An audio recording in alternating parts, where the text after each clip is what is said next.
Hey guys, and welcome back to If My Heart Had Wings. Let's move on to where we last left off, which was we were in the garage of the school talking to this very interesting and mysterious girl. Well then, maybe I should head back.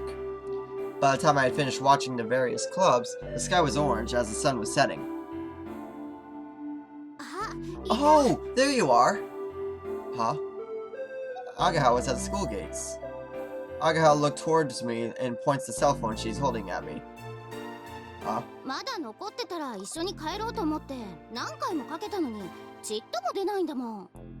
thought that if you were still here, we could leave together.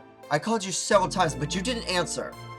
I told Agaha that I would take a look at the club activities before leaving. Can you look at your call history? I left it at the dormitory. Huh? Why? That defeats the purpose of having a cell phone. Doesn't it say in the school rules that you can't bring cell phones to school? Yeah, that's true, but does anyone actually follow that rule? Yeah, that's a rule that used to be a rule in my high school, and no one ever followed that one. It's alright if you don't get caught, it seems. In my case, I'm not so worried about the school rules, it's just too bothersome to carry a cell phone around with me.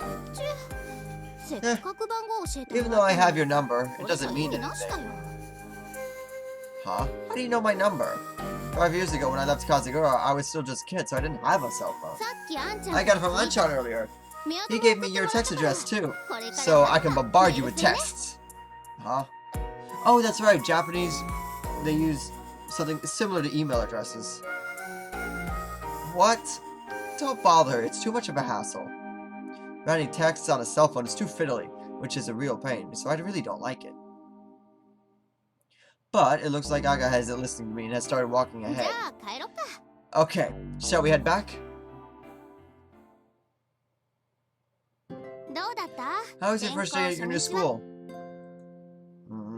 It seems like an interesting school. It was different to the sports schools or regular schools, and it had a special kind of atmosphere.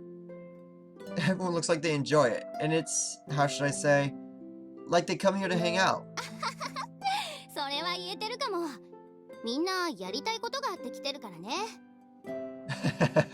You could say that. Everyone comes here because there are things that they want to do. Things they want to do. Have you found a club you want to join? I don't know.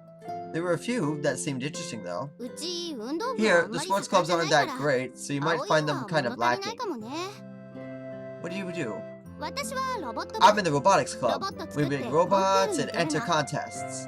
Robots? That sounds kind of interesting too. You're always welcome, Aoi. Yeah, I'll think about it. Well then, I'm going this way. Huh? Isn't your place around here? Yeah, but I moved. Didn't you know that Kazami Shopping Street is no longer there because of the reconstruction? No way! Seriously? They've made a huge shopping mall. My friend Mishaku has moved there too. I'll take you there when we have a day off, okay? See you tomorrow! Hey! What? Thanks for everything today. It's fine, it's fine. If you just buy me a parfait next time, that'll be enough. No, I mean...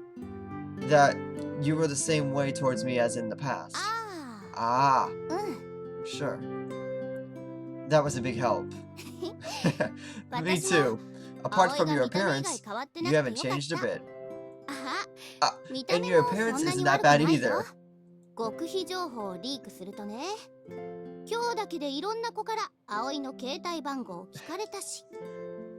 This is leaking some secret information, but today, a few girls asked me to give them your phone number.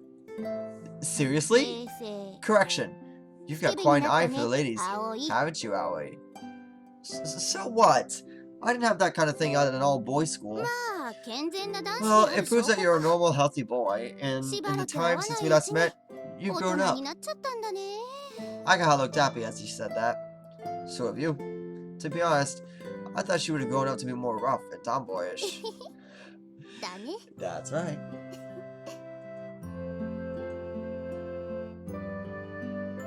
Agaha started smiling quietly. Looking at the innocent smile reminded me of how Agaha was when she was just a little kid. Welcome back, Aoi. Yeah. See you again tomorrow, old buddy. Ow! She gave me a great big slap on the back. See ya! Agaha gave me a big wave and turned the corner. Oh, you dumbass. She might have gotten a little cuter, but she hadn't really changed on the inside. Welcome back, huh? Her attitude hasn't really changed compared to before, and somehow I felt that it had saved me.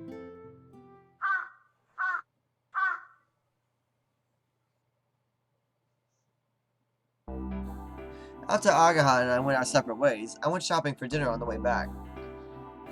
It's going to be hot again tomorrow. I'll have to make nutritious food to give them energy. Enthusiastically, I put the menu together in my head. Oh no! I forgot to buy milk! There was a convenience store right in front of me. 5 years ago, there was a tobacconist here. It's so expensive, but I don't have time to go back to the supermarket, I thought to myself. La la la! Hey! The automatic doors open and the woman with the self-proclaimed cool allure left the shop. She had a bag on her lap and she had a smile on her face, which was the exact opposite of cool. She didn't even notice me and went back to the direction of the dormitory. It's her. She didn't go to school, so what is she doing? I gave up on buying the milk and followed Katori.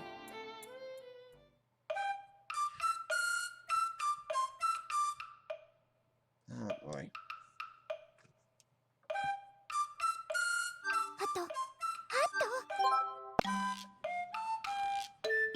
Hat!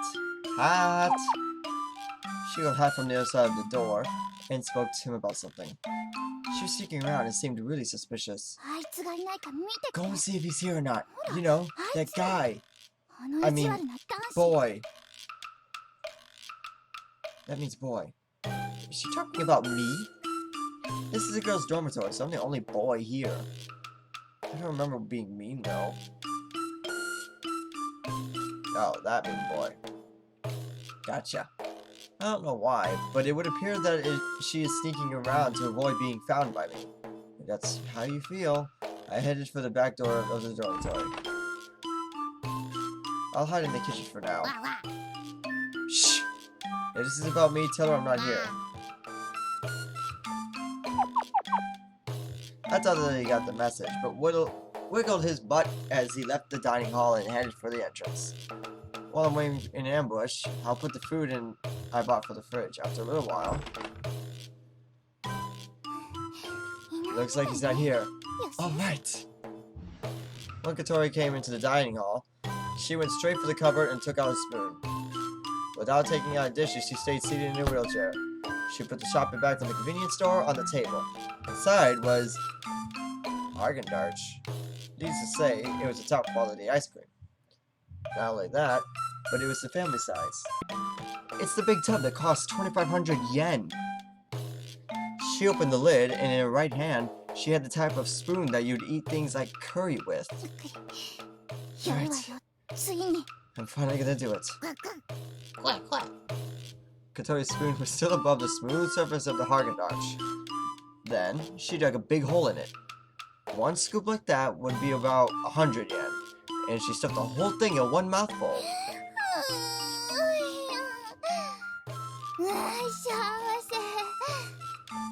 I'm so happy. She brought her hand to her cheek as though she was flooded in happiness from the bottom of her heart. What is she doing? Seeing what she was doing made hiding and watching her seem pretty ridiculous. Without knowing I was watching, Katori began to shovel in more ice cream like a construction machine. Yum, yum, yummy, yummy, yummy, yummy, yummy. Even if it was only 105 yen ice cream, you'd savor the flavor more than that.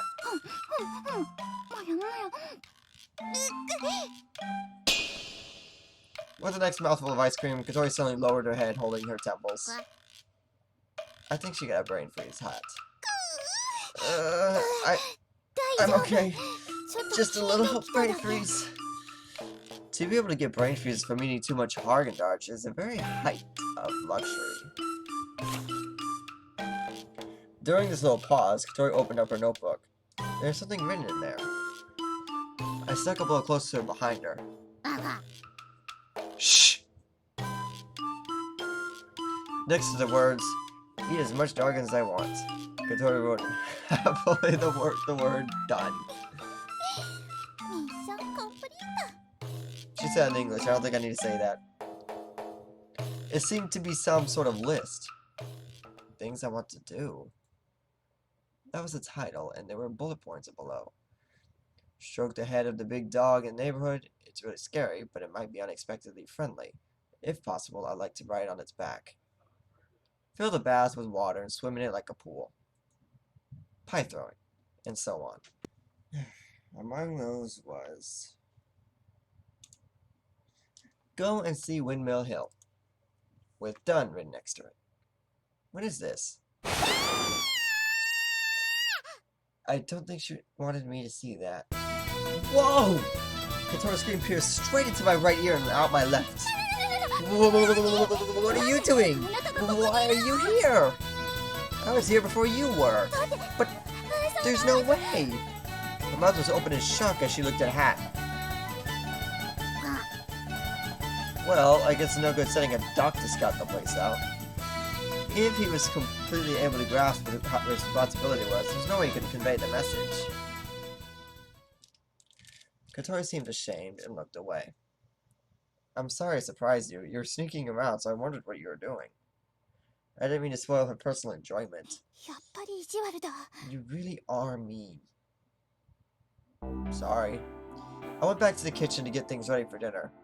Katori's face seemed to say, now it only tastes half as good, as she sulkily ate the ice cream.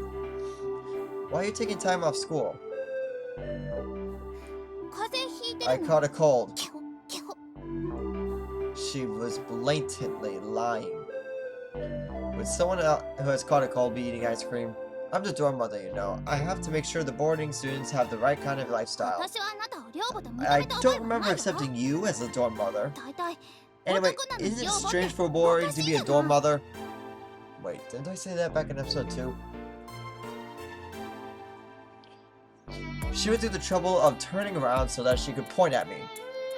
If you want to call me dorm father, then that's fine by me. Humph. Katori turned back around and went back to eating her ice cream. If you weren't at school, then where were you? I softened my tone a little as I asked her. It has nothing to do with you. Did you go back to the Windmill Hill? She's ignoring me and eating her ice cream. It has something to do with me. I would accept you as a dorm mother. I don't mean that. Yesterday, if I hadn't been passing by, where would you be right now? If you're not careful in a place like that, then maybe nobody would have come. If you can't move in your own wheelchair, what would you have done by yourself?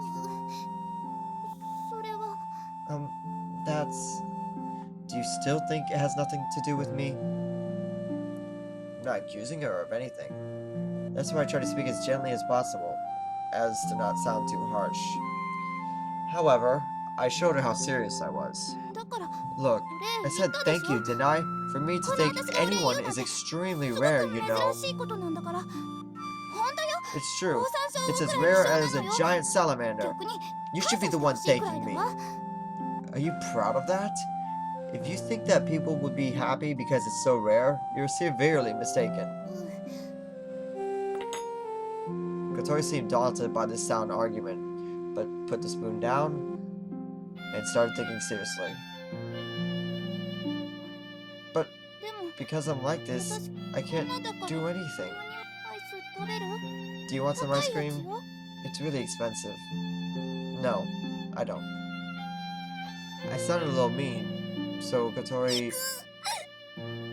became tearful all of a sudden. Her cheeks were quivering as she desperately tried to hold back the tears. Hey, I'm sorry, I was joking. Don't make that face. It's nothing. I'm fine. That's right. See, you're fine. Hat quacked as though he was trying to cheer Katori up. I wouldn't tell you to say thank you, would I? It's just that if you go out without telling anyone where you're going, it's kind of dangerous, you know? She wiped the corner of her eye a little with her finger. I understand, but I don't want to understand. Do I have to understand? Somehow that's what the look on her face said.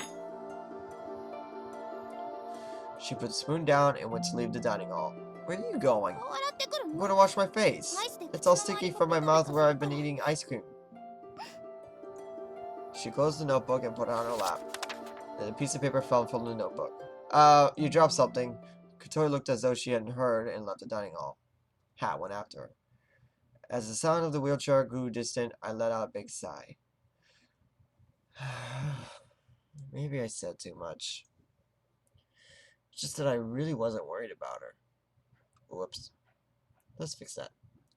It's just that I really was worried about her. I don't know anything about what's going on with Katori, so perhaps I was unnecessarily interfering. Wait. Speaking of which, she was wearing a uniform. However, she was wearing her own clothes yesterday when she went to Windmill Hill. Could it be that she actually was planning on going to school? That's possible, isn't it? As I thought of that, I felt my mood lighten a little, and I picked up the piece of paper that she dropped. For a moment I couldn't believe my eyes. It was a notice for withdrawal from school. Uh-oh.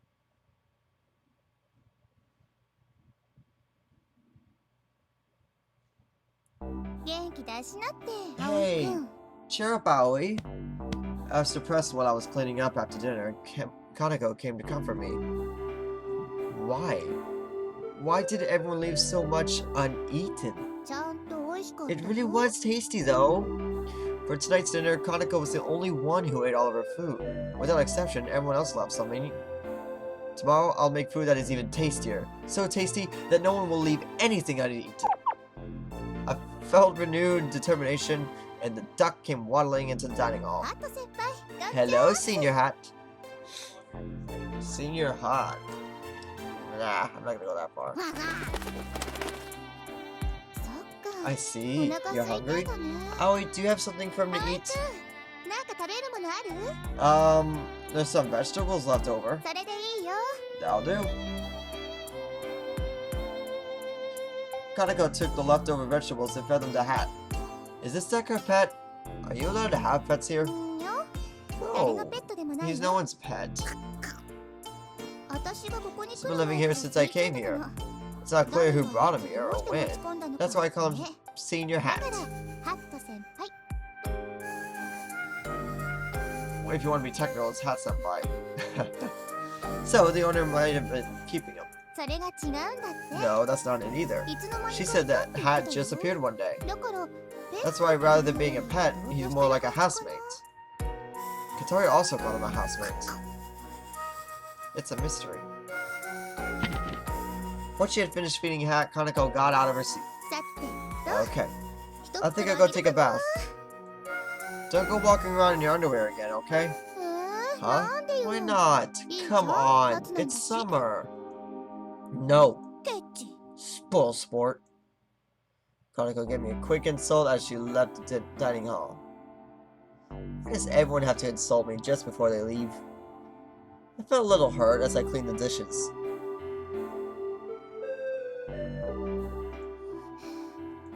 This time it was Katori poking her head into the dining hall. It was almost as if she was waiting for Kaneko to leave before she came in. She doesn't seem to get along well with her, so maybe she really was waiting for her to leave. I thought she might have to come to dinner, but she appeared to be looking for something. She's looking under the table. Hat, you're in the way. She went around the table once and then came back to her and in front of me. Words, where'd you go?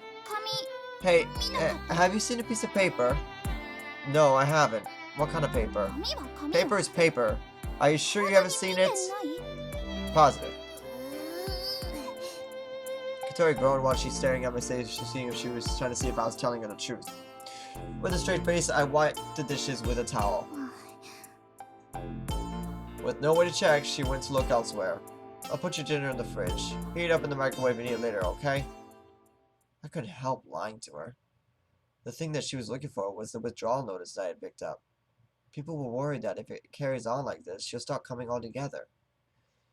It looks like she's really not enjoying the school. Aga's words crossed into my mind. It looks like Katori really is planning to drop out of school. What am I doing? Why did I give her the withdrawal notice back to her? There I stood, not even really understanding the feelings myself.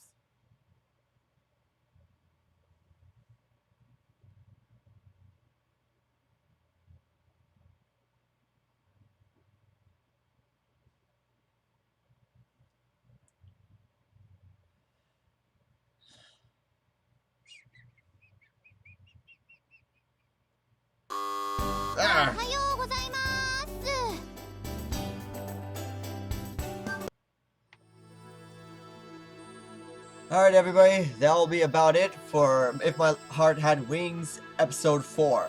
I'm sorry that I did kind of horrible with my words. My allergies are kicking up and my talking isn't going very well. I'm sorry, but it'll get better next time, I promise. Anyways, thank you all so much for watching. Hit the like button if you like this video, and hit that subscribe button if you want to see more. And as always, see you next time.